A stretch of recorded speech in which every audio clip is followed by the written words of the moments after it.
So then I guess we'll just do the legislative week in review. So you guys remember that I just really wanted to talk about how we have a looming government shutdown coming October 1st, right? And it talks about how here's how likely a government shutdown is with no deal reached Friday. This is from heavy.com. And it says, after House Speaker Nancy Pelosi and the White House negotiated an agreement extending the government shutdown deadline to September 30th, the prospect of another shutdown looms large as the Washington Post reported a potential deal fell apart Friday, September 18th. And even though this is from updated from the 19th. Sorry, I thought that this was a little bit more up to date. So it says, Vice President Mike Pence announced in early September that the White House had reached a deal called a stopgate measure to temporarily avoid a government shutdown. However, disagreements over spending for farmers and child nutrition have delayed an agreement that the House Democrats wanted to have done by Friday, the Post reported. The delay comes during the two parties' continued stalemate over coronavirus relief spending as airlines and other industries continue to struggle to stay afloat. The stopgate measure that is being bargained over would extend government funding from now until December 11th, because it just has to get past the election. Failing to negotiate a deal could lead to a government shutdown with non-essential government functions being unavailable for the public. And then it kind of goes into, some stuff about the trade deal with the farmers and all that. According to the Washington Post, Pelosi, displeased with the addition, agreed in a call with Treasury Secretary Steve Mnuchin to include the farm funding if $2 billion of the bill was also used for child nutrition spending.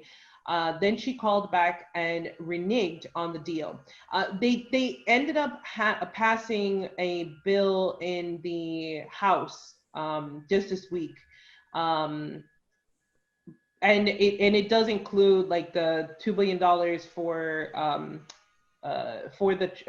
child nutrition, and it also includes in there the farming thing, because that was the Republicans' contention, was that they wanted the farming funding to go in there, and obviously for Nancy Pelosi it was the whole child thing, which I feel like, again, they always use, it's almost like they use us as these pawns, these political pawns constantly, to where it's like, you see, we can't come to this deal because we're just trying to get you the better bargain, like when it's like, ultimately, if you guys were adults about the situation, you could act, and you were actually acting in the best interest of the people, you would find a way to put your politics to the side, put aside the fact that you don't want Trump to win, or that or that you want Biden to win, whatever, and put that to the side and work for the people, then you would be able to compromise and come up with something. And they obviously haven't been able to do that.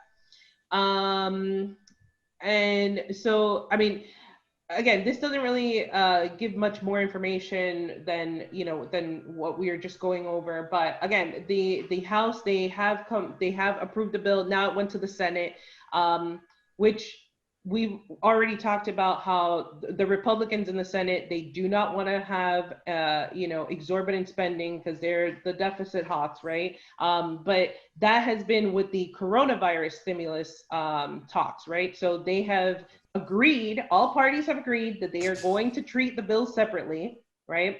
But then now also the contention is that the airlines have given a deadline to the Fed, saying that to Congress, that if they don't pass a stimulus or something by October 1st, they're going to have to lay off a bunch of workers, thousands of workers. And so imagine, they haven't been able to, how many bills have we gone through now? Or, we have the HEROES Act, we have the CARES Act, we have all these different acts, right, that have been, passed, but they don't go anywhere. And then now we have this issue of a government shutdown, which supposedly no party wants that. No, the Republicans don't want that, and the Democrats don't want that. But as you said, that, right? So you're going to start like laying off federal employees now and adding that burden to. It's pretty crazy, as well as the fact that, I mean, most of the restaurants that I went out last night to a restaurant basically because it feels fairly safe to be outdoors.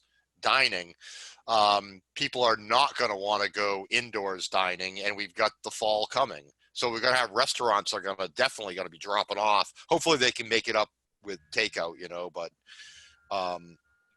yeah, just horrific all around.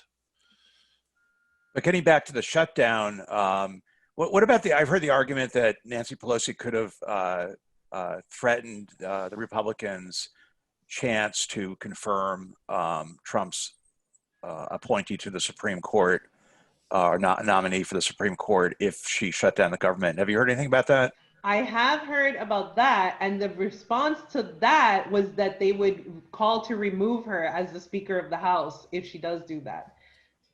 Who would call to remove her? Because they wouldn't have the power to do that, right? Unless it's the Democrats. I want to say, oh, you're saying that in the House they would have to.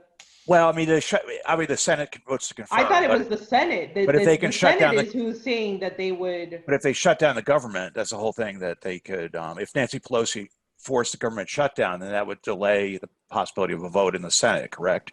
Or not? I mean, I don't know how that works. But but she basically responded saying she is not interested in a government shutdown.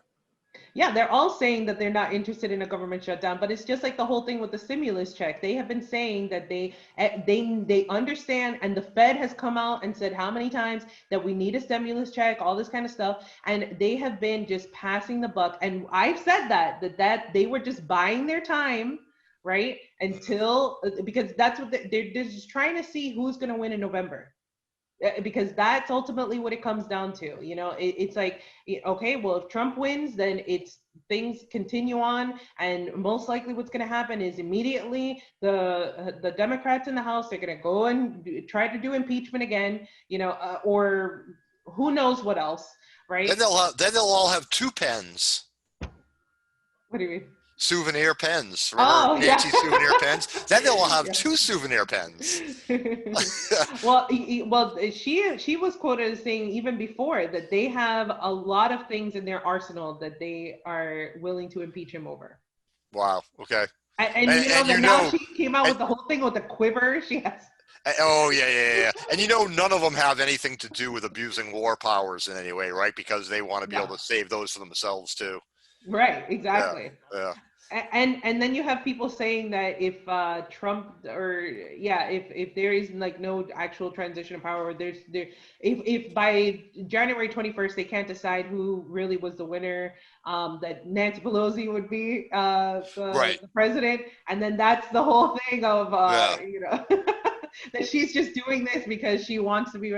I mean, again, everything is so politicized, and in the meantime, they are not doing their job. Like, this is all a charade in order for them to not have to do what they were sent to Washington, D.C. to do. Yeah, it's too. I mean, I don't know. Maybe this is really ignorant for 1,000 different ways, but it feels to me as a voter like if they can't decide on budgets, like it ought to automatically like 90% of every department's budget for last year should just get reinstated or something like that, you know. Mm-hmm. Some kind of automatic thing, so departments aren't just left completely high and dry. That, you know, they automatically get, like, you know, a month's worth of funding or something like that based on last year's funding to tide them over until things are done or something. And that should be automatic to take it out of the hands of these clowns that can't even talk to each other and do the work for the people, you know. But they don't care because they still continue to get paid. They don't care because they get paid. Like, right. It doesn't matter. Yeah. You know, and the crazier they have no sense of urgency. They can scream Trump, and they can scream Pelosi, and they can continue to fundraise off it. It's golden times for them sometimes. The worst times for us can be the best times for them. Yep.